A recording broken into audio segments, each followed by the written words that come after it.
Cyber fraud से बचने के लिए सबसे पहले जागरूकता की जरूरत है। जागरूक करने के लिए विभिन्न चैनलों द्वारा गवर्नमेंट और बिहार सरकार द्वारा भी लोगों को जागरूक करने का कार्य किया जा रहा है। जैसे कि अगर आप बिहार पुलिस का फेसबुक हैंडल या कोई भी सोशल मीडिया हैंडल को फॉलो करते हैं तो डेली बेसिस पे 2-3 पोस्ट होते हैं जो साइबर फ्रॉड के प्रति जागरूक किया जाता है। जिसके तो आम लोगों से मेरी यही अपील रहेगी कि आप लोग उस सोशल मीडिया हैंडल को एटलीस्ट फॉलो कर लें। जैसे कि डेली बेसिस पे आप जब भी सोशल मीडिया अपना स्क्रॉल करेंगे तो आपको वो चीज़ आ जाएगी, जिससे आप ना चाहते हुए भी उसके प्रति जागरूक हो जाएंगे। और ऐसे ही हमारा जो पूर्णिया पुलिस का सोशल मीडिया हैंडल है वो भी, उसमें भी डेली बेसिस पे 1 या 2 पोस्ट होता ही है, जैसे कि डिजिटल अरेस्टिंग क्या है, बिटकॉइन से कैसे फ्रॉड किया जाता है, आपके अकाउंट पे OTP शेयर करने से कैसे फ्रॉड किया जाता है, ये सब चीज़ के बारे में जानकारी होती है। और सबसे महत्वपूर्ण ये है as a cyber crime DSP मैं बताना चाहूँगा कि जब भी किसी भी व्यक्ति के साथ कोई साइबर फ्रॉड होता है तो विथिन 1 आवर, जिसको गोल्डन आवर भी कहा जाता है, 1930 पे अपना कंप्लेन दर्ज करें। अगर 1930 पे कंप्लेन आपका दर्ज नहीं होता है या कॉल काफ़ी बिजी आता है तो आप अपने मोबाइल पे वेबसाइट पे NCRT पोर्टल पे जाकर भी अपना कंप्लेन दर्ज कर सकते हैं। कंप्लेन दर्ज करने से ये होता है कि इसकी जानकारी I4C को जाती है। I4C संबंधित बैंक को ये फॉरवर्ड कर देता है। बैंक वाले उस अकाउंट में जो राशि जो गई है उस पर होल्ड लगाने का कोशिश करता है। होल्ड हो जाने पे वो पैसा वादी को वापस मिलने के चांस बढ़ जाते हैं।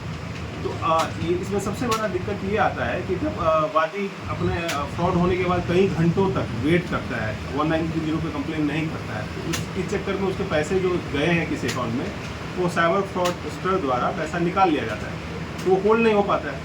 तो अतः सबसे यही निवेदन रहेगा कि साइबर फ्रॉड होने की स्थिति में तत्क्षण आप 1930 पे कॉल करके या साइबर क्राइम पुलिस पोर्टल पर कॉल करके आप उसको दर्ज करवाएं।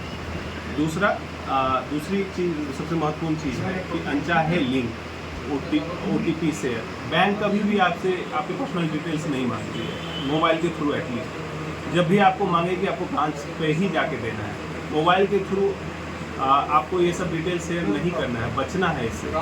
एक सबसे बड़ी समस्या हम लोगों के साथ आजकल आ रही है, जैसे कि अब जोमेटो है या आपका जितना भी ऐप है, फूड डिलीवरी ऐप है, हम तुरंत क्लिक करते हैं खाना हमारे यहाँ। और इसी तरीके से हम लोग चाहते हैं कि हमारे इकोनॉमिक जैसे पैन कार्ड, आधार कार्ड, ये सेवाएं भी हमको दूर स्टेट पे मिल जाए। तो इस ना चाहते हुए भी हम कई बार गूगल पे इस चीज़ को सर्च करते हैं कि बैंक मेरा लॉक हो गया है, कैसे खोलें। तो वो जो नंबर आता है वो फ्रॉडस्टर का नंबर आता है, हम उस पर कॉल करते हैं टोल फ्री समझ करके। जब टोल फ्री कॉल करते हैं तो वो फिर हमको बोलता है कि हाँ आपका खोल देंगे, आप हमको ये OTP बताइए, अपना बैंक अकाउंट का डिटेल बताइए। तो ये एक समस्या है, इसको पब्लिक को चाहिए, जनता को चाहिए कि जब भी बैंक से रिलेटेड कोई प्रॉब्लम हो तो बैंक ब्रांच पर ही जा कर के अपना जो है इसको सॉल्व करें। एक और निवेदन रहेगा कि जो बैंक से आपका अकाउंट नंबर जुड़ा हुआ है, माने मोबाइल नंबर जुड़ा हुआ है, और जो आधार से मोबाइल नंबर जुड़ा हुआ है, उसको प्रायः आप जो है अलग अलग रखें। कई बार वो ऐसा करते हैं कि एक ही नंबर बैंक में रहता है, वही नंबर आपके आधार कार्ड में रहता है। तो भीम पे का जो वो होता है, भीम पे एक ऐप है, सरकारी ऐप है, जिसपे अगर आपका दोनों में एक ही नंबर है तो कोई भी आदमी आपका मोबाइल सिम मिल जाने पे या OTP मिल जाने पे या आपके सिम कार्ड को अपने पे पोर्ट कर लेने पे वो आसानी से आपका अकाउंट एक्सेस कर सकता है, पैसा ट्रांसफर कर सकता है। ये कई लोगों के साथ होता है, बैंक में अकाउंट जुड़ा है, आधार में जुड़ा है, रिचार्ज नहीं कराए, नंबर बंद हो गया, नंबर किसी और को अलॉट हो गया, उसने भीम पे उसको सर्च किया तो उसको अकाउंट नंबर मिल गया, आसानी से वो पैसा ट्रांसफ़र कर लिया। कई बार फ़ोन चोरी होने पे बंदा उसको फॉर्मेट मार के मोबाइल को फिर से उस नंबर से भीम के पे OTP लेता है, जिससे आपका अकाउंट खाली कर देता है। आधार नंबर जो आपके बैंक से जुड़ा है और जो बैंक से जो नंबर मोबाइल नंबर जुड़ा है और आधार से जो मोबाइल नंबर जुड़ा है उसको अलग अलग रखने का प्रयास करें। और कोशिश कीजिए कि जब भी आप UPI यूज़ करते हैं, UPI, तो उसके लिए कोई अलग अकाउंट नंबर यूज़ कीजिए। जो मेन अकाउंट है, बस सैलरी अकाउंट है, उसको करने से बचिए। खाता बहुत ज़्यादा पैसा रखने से बचिए। अगर बहुत ज़्यादा पैसा है तो उसको आप छोटे छोटे टुकड़ों में फिक्स डिपॉजिट करा के रखिए, क्योंकि अगर कभी किसी फ्रॉडस्टर ने आपके अकाउंट को एक्सेस किया तो उसको मल्टीपल फिक्स डिपॉजिट तोड़ना बहुत दिक्कत हो, उसको मल्टीपल OTP चाहिए होगा, जो कि संभव नहीं हो पाएगा। तो ये इससे आपका बचाव होगा। आप जब भी, कई बार ये देखा जाता है कि बहुत लोग रिटायर्ड होते हैं और 60 लाख 50 लाख रुपए अकाउंट में एक ही जगह रखते हैं। फ्रॉडस्टर को एक एक्सेस मिलने पे वो सारा पैसा वो खो देते हैं।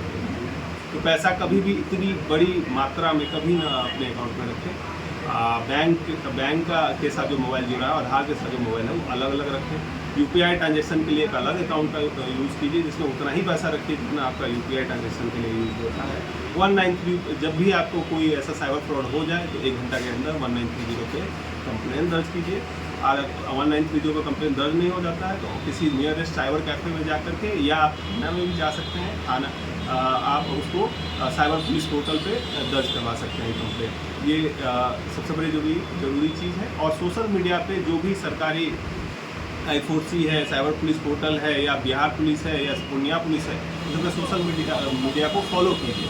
इस पर हमेशा जागरूकता बढ़ाने के लिए पोस्ट किए जाते हैं। उस पोस्ट को देख लेने से आपको काफ़ी चीज़ समझ में आ जाएगी।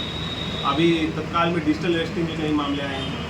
पुलिस कभी भी आपको फ़ोन के द्वारा आपको किसी बंदे के अरेस्टिंग को लेकर के ऐसा कुछ बात नहीं करती है। ये हमेशा फ्रॉडस्टर द्वारा किया जाता है। इससे डरिए मत, तुरंत तत्काल अपने नियरेस्ट थाना में पहुँचिए और इसका कंप्लेन दर्ज कीजिए और उसके झांसे में मत आइए। और एक और निवेदन रहेगा कि आजकल हो क्या रहा है कि FIR जो अपलोड होता है वेबसाइट से, वहाँ से डिटेल चोरी कर लेते हैं फ्रॉडस्टर और फ़ोन करते हैं कि आपको अपने केस में अरेस्टिंग करवाना है तो हमको पैसे देने होंगे। तो ये भी एक बहुत ही नया ट्रेंड शुरू हुआ है। इसके प्रति भी आप लोग जागरूक रहें कि आपके केस के लिए अरेस्टिंग के लिए कोई पैसे की ज़रूरत नहीं होती है। वो अपने थाना जाइए, मैनुअली बात कीजिए उससे।